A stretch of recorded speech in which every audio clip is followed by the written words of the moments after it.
Et à 2 jours du défilé du 14 juillet, intéressons-nous à ces militaires qui ont été blessés sur les théâtres d'opération et qui se reconstruisent justement grâce au sport. L'armée leur propose des programmes de rééducation et certains deviennent même des champions en e-sport. Pierre-Emmanuel Chinardet, Pascal Marcelin et Frédéric Jolfre les ont suivis à Fontainebleau. Ces sportifs de haut niveau sont tous des militaires. J'ai pris une balle dans le bras, une balle juste en dessous du genou. Blessés dans leur corps, une carrière brisée. Au départ, c'est vrai qu'on se demande, on se dit, qu'est-ce qu'on va devenir? Tous ont entamé une longue et difficile reconstruction. Sans le sport, tous, je sais pas comment ça se passerait. Depuis, leur résilience s'est accélérée. C'est de la soupape, quoi. Ça évite de péter un plomb. C'est aussi pour prendre une revanche sur ce qui nous est arrivé. Le sport est devenu leur thérapie. Ils sont gendarmes ou militaires. Tous ont été blessés dans le cadre de leur fonction sur les terrains d'opération. J'ai marché sur une mine antipersonnelle en Afghanistan en avril 2011. Après la convalescence, un programme de reconstruction par le sport est proposé aux blessés de la défense. Thomas a choisi le lancer du poids. Pousse avec ta jambe droite, feignant. Chaque performance suscite une émotion. Il y a la petite larme qui coule, forcément, parce que c'est important de voir que malgré une jambe amputée au tibia, j'arrive à faire pratiquement les mêmes choses que je faisais avant, quoi, mais différemment. Mais pour certains, comme Alain, difficile d'accepter son handicap. Moi, j'ai beaucoup souffert en fait du regard des autres. L'athlétisme en fait m'a obligé à exposer cet handicap devant tout le monde, à l'accepter et faire avec. Donc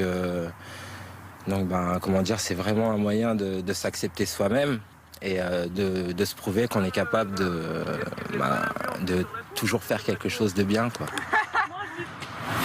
Pablo pensait que sa blessure l'empêcherait définitivement de refaire du sport. Il a découvert le tir à l'arc il y a quelques mois à peine. Depuis, il a retrouvé le sourire. C'était quelque chose que j'ai pratiqué au niveau de l'armée en ayant été tireur de précision.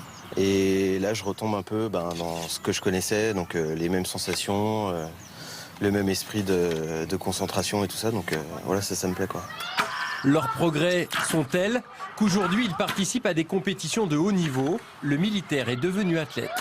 Ça nous permet de dire, en fait, finalement, on arrive, malgré l'accident, quand même, à exceller dans une discipline. Au niveau psychique et physiologique, il n'y a pas mieux, quoi.